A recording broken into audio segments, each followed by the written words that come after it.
हमारा चैप्टर है बहुपद। आज मैं आपको इसके होमवर्क के लिए दूंगी, क्योंकि अब हमारी जो नेक्स्ट क्लास होगी वो मंडे होगी। आप इसको अच्छे से पढ़ना, और जो इसके बारे में हम क्वेश्चंस हैं वो बाद में करेंगे, ठीक है। बहुपद, बहु माने बहुत सारे, पद माने टर्म्स, ये होता है हमारा इसका मीनिंग बहुपद। इसमें बीजीय व्यंजक क्या है, आपने समीकरण देखी है ना, उनको हम क्या बोलते हैं, बीजीय व्यंजक बोलते हैं। जैसे आपका हो गया 2x² + 5x + 2, ठीक है।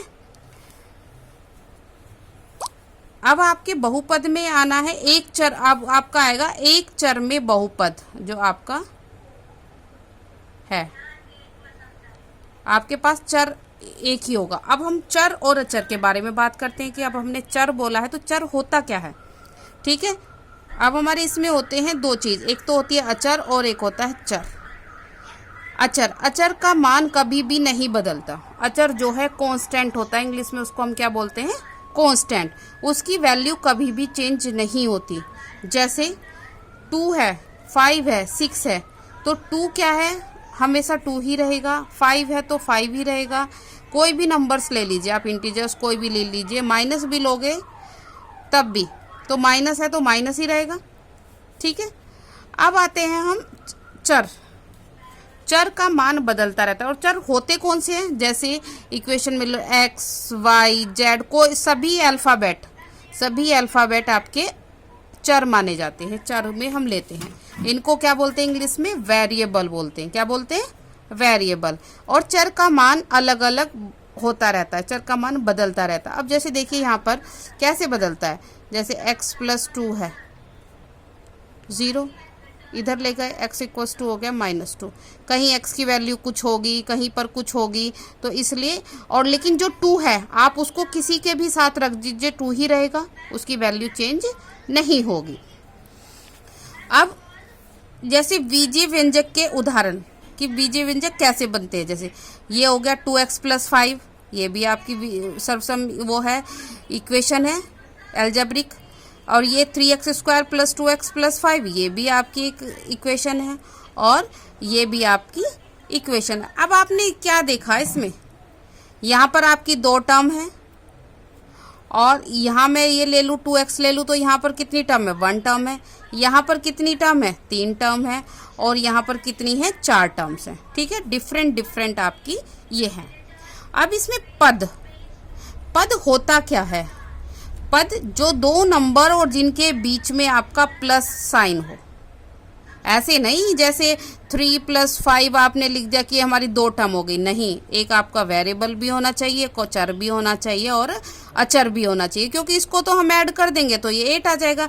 लेकिन यदि मैं 2x और 5 को प्लस करूंगी तो मैं उसको प्लस नहीं कर सकती, ठीक है। तो पद क्या होते हैं, आपकी टर्म्स होती हैं। जैसे 2x + 5 में कितनी टर्म्स हैं, 2 टर्म्स है। एक तो क्या होगी 2x और एक क्या हो गई 5, ठीक है। जो प्लस या माइनस से जुड़ी हुई नंबर वो होते हैं, टर्म्स होती हैं, जुड़े हुए होते हैं, उनको हम पद बोलते हैं, अलग अलग डिफरेंट। 2 पद, 3 पद, 4 पद। अब जैसे ये हो गया 2x हो गया, तो इसमें कितने पद हैं, एक पद है। और 2x² + 3x + 4, इसमें कितने टर्म्स पद हैं, इसमें आपके 3 है, 2x², 3x और 4, ठीक है। अब इन पदों में आप एक चीज और नोट कर रहे होंगे, जैसे ये चर है ना, इसके साथ देखो यहाँ पर 2 जुड़ा हुआ है, इसके साथ यहाँ पर भी 2 है, इसके साथ यहाँ 2 है, यहाँ पर 3 है। तो ये क्या है, ये हैं आपके गुणांक। गुणांक मतलब गुना में, जो चर की गुना में होते हैं उनको क्या बोलते हैं, गुणांक बोलते हैं, ठीक है। अब जैसे मैंने आपको एक एग्जाम्पल दे दिया 3x² + 5x + 4, इसमें आपको x² का गुणांक बताना है, x² का गुणांक बताना है। अब बताइए x² का गुणांक क्या है, गुणांक का मतलब क्या है, मल्टीप्लाई में जो हो, जो उसकी गुना में हो। तो x² की गुना में क्या है, 3 है, तो इसका गुणांक क्या हो गया, 3। अब मुझे बताना है x का गुणांक, किसका गुणांक, एक्स का गुणांक, एक्स के गुणांक, एक्स की गुना में क्या है 5, 5 क्या है 5। ये हो गया आपका x का गुणांक। ये आपका क्वेश्चंस 1 नंबर में आ सकता है, 2 में भी आ सकता है कभी कभी, लेकिन श्योर है 1 नंबर में तो जरूर आएगा। ठीक है, अब हमारे जो बहुपद होते हैं ये बहुत कई तरीके के होते हैं, टाइप्स अलग अलग। पहले तो ये चीज़ तो अलग ही है, शून्य बहुपद। शून्य बहुपद क्या होते हैं, जिस जैसे 2 है, 5 है, 7 है, ये सभी क्या होते हैं बहुपद, शून्य बहुपद होते हैं, क्योंकि इनमें जो चर होता है उसकी घात 0 होती है।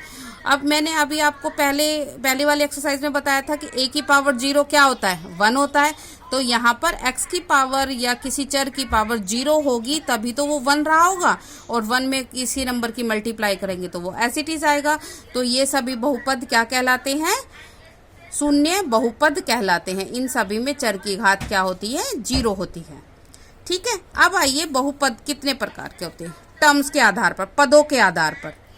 इसके डिफरेंस होते हैं, एक तो पदों के आधार पर होते हैं और एक घात के आधार पर होते हैं। पदों के आधार पर 3, एक पदी बहुपद, जिन बहुपद में केवल एक ही पद होता है, जैसे 5x, 2x² या 2।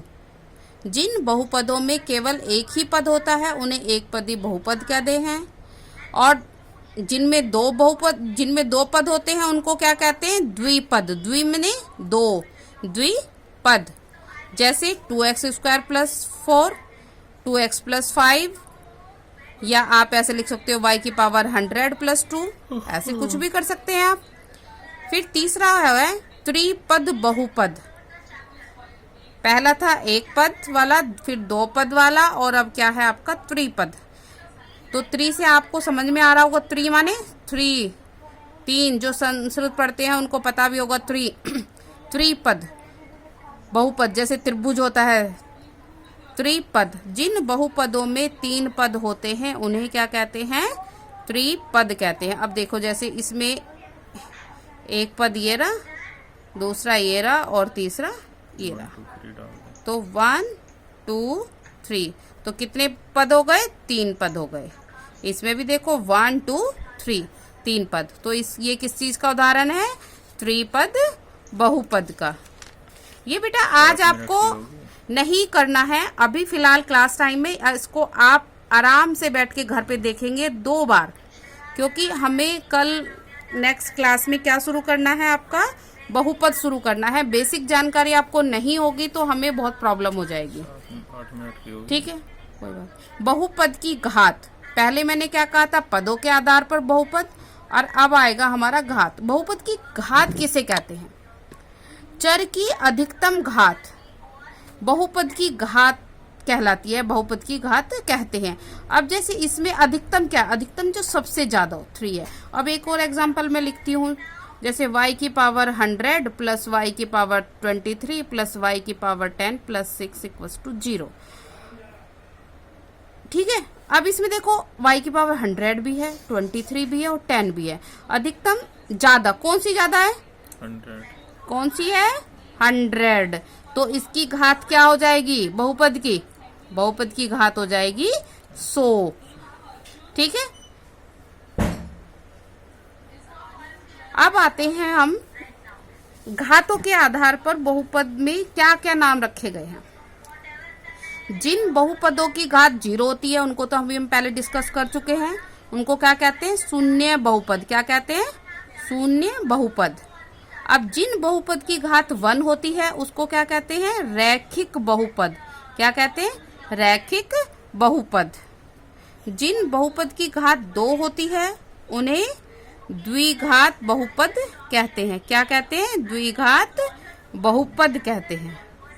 जिन बहुपद की घात 3 होती है उन्हें त्रिघात बहुपद कहते हैं। क्या कहते हैं, त्रिघात, 3 घात माने पावर, 3 घात बहुपद कहते हैं। अब जैसे ये आपका एग्जाम्पल है, इसमें देखिए 3 मैक्सिमम है, तो बहुपद क्या होगी, इसकी घात कितनी हो गई 3। आज बस आपको इतना ही करना है। जो पहली वीडियो में मैंने क्वेश्चंस दिए थे, जिनके पार्ट जितने भी पार्ट बचे हुए हैं, एक तो वो है आपके होमवर्क में, और ये आपको केयरफुली देखनी है 2 टाइम्स। उसके बाद भी कोई क्वेरी होती है तो आप मुझे सेंड करना मंडे मॉर्निंग में, ठीक है, क्लास टाइम पर। ओके।